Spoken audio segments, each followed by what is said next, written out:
Comme pour toutes les paraboles, la parabole du grain de moutarde a pour but d'enseigner un concept ou une grande idée en utilisant divers éléments ou détails narratifs qui sont courants, facilement reconnaissables et généralement représentatifs de quelque chose d'autre.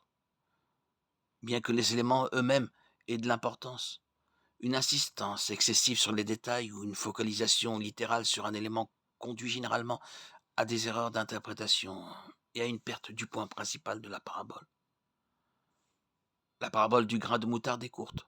Le royaume des cieux est semblable à un grain de moutarde qu'un homme a pris et semé dans son champ.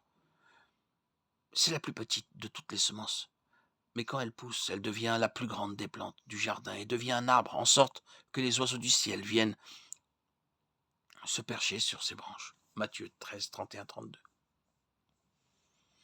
La parabole du grain de moutarde est contenue dans les trois évangiles synoptiques. Matthieu 13, 31, 32, Marc 4, 30, 32 et Luc 13, 18, 19. Dans cette parabole, Jésus prédit la croissance étonnante du royaume. Le grain de moutarde est assez petit, mais il pousse jusqu'à devenir un grand arbuste, jusqu'à 10 pieds de haut. Et Jésus dit que c'est une image de la croissance du royaume. Le but de la parabole du grain de moutarde est de montrer que quelque chose de grand et de béni, le royaume de Dieu, a eu des débuts humbles. Quelle importance le court ministère du Christ pourrait-il avoir? Il n'avait qu'une poignée de disciples. Il était un homme sans rang et sans ressources. Et il vivait dans ce que tout le monde considérait comme une région reculée du monde.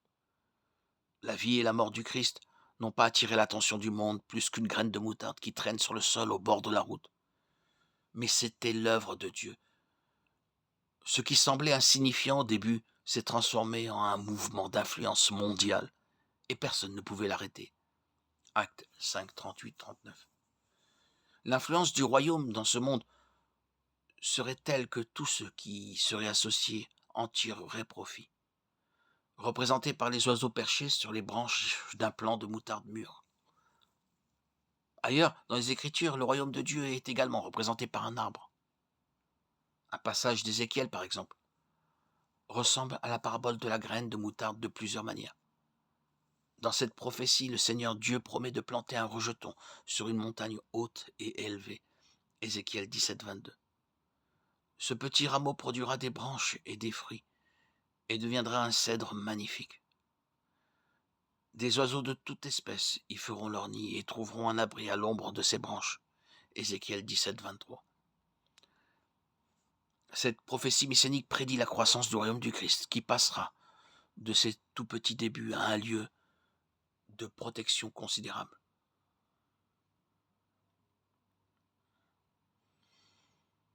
L'une des raisons pratiques possibles pour lesquelles Jésus a utilisé des paraboles de ce type est qu'en décrivant des concepts à l'aide d'images, le message ne se perd pas facilement, en raison des changements dans l'utilisation des mots, de la technologie, du contexte culturel ou du passage du temps.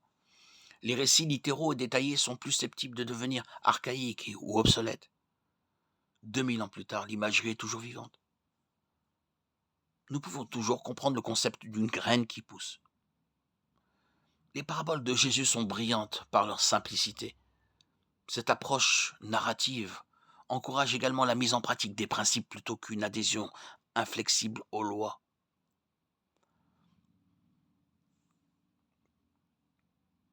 Certains se sont demandé pourquoi dans la parabole du grain de moutarde, Jésus appelle le grain de moutarde la plus petite des graines et le plant de moutarde mûr la plus grande des plantes du jardin, alors qu'il y avait des graines plus petites et des plantes plus grandes. La réponse est que Jésus utilise une hyperbole rhétorique, une exagération pour faire passer un message. Il ne parle pas de botanique, mais de proverbe. Jésus met l'accent sur le changement de taille, de petite à grande, et sur la nature surprenante de la croissance. L'histoire de l'Église a montré que la parabole du grain de moutarde de Jésus est vraie. L'Église a connu un taux de croissance explosif au cours des siècles. Elle est présente dans le monde entier et constitue une source de subsistance et d'abri pour tous ceux qui recherchent sa bénédiction. Malgré la persécution et les tentatives répétées de l'éradiquer, l'Église a prospéré. Et ce n'est qu'une petite image de la manifestation ultime du royaume de Dieu lorsque Jésus reviendra sur terre pour gouverner. régner depuis Sion.